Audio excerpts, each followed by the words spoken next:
लिखित पेपर में पास, इंटरव्यू में फेल।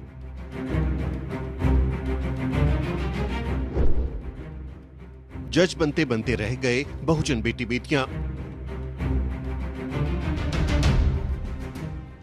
ये हैं आदिवासी कैंडिडेट महिमा देवड़ा।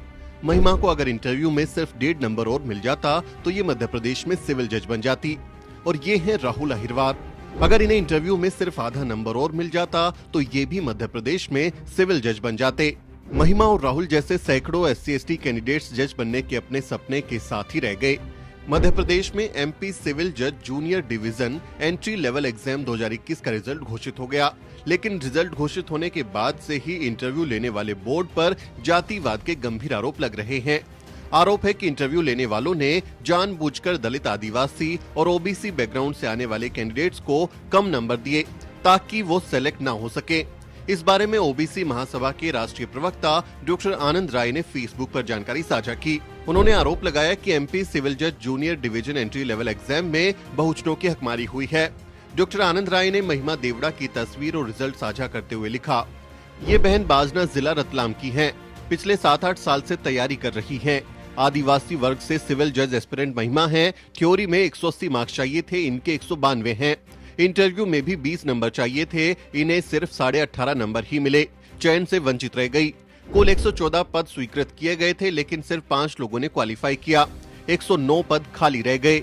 लगातार 3 साल तक यदि योग्य उम्मीदवार नहीं मिले तो ये पद सामान्य यानी UR से भर दिए जाएंगे। ST के लिए न्यूनतम मार्क्स का क्राइटेरिया 45% है।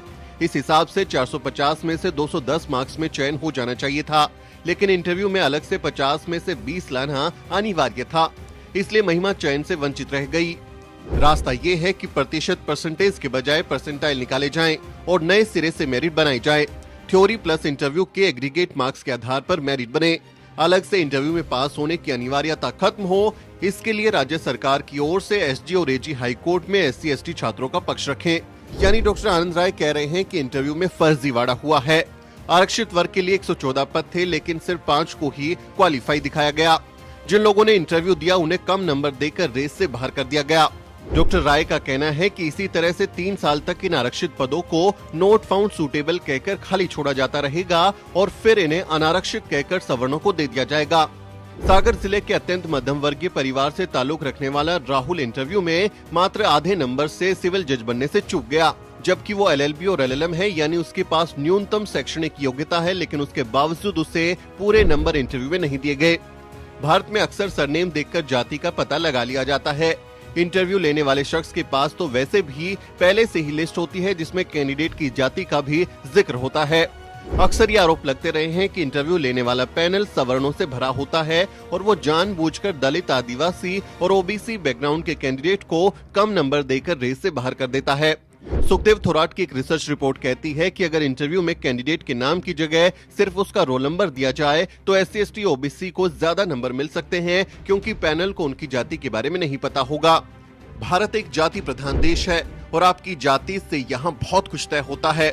ऐसे में वंचित वर्गों की हिस्सेदारी को मुकम्मल बनाने के लिए इंटरव्यू की प्रथा को खत्म कर देना चाहिए। जब लिखित परीक्षा में वंचित वर्गों के छात्र पास हो रहे हैं तो फिर एक ही पैटर्न में वो इंटरव्यू में कैसे फेल हो जाते हैं? इस बात का तो जवाब दिया जाना चाहिए। इस बारे में आप क्या सोचते हैं? कमेंट करके जरूर लिखें। आपसे अपील है कि इस वीडियो को अन्य लोगों के साथ शेयर करें और हमारे चैनल को सब्सक्राइब करना ना भूलें। Bureau report, the news week.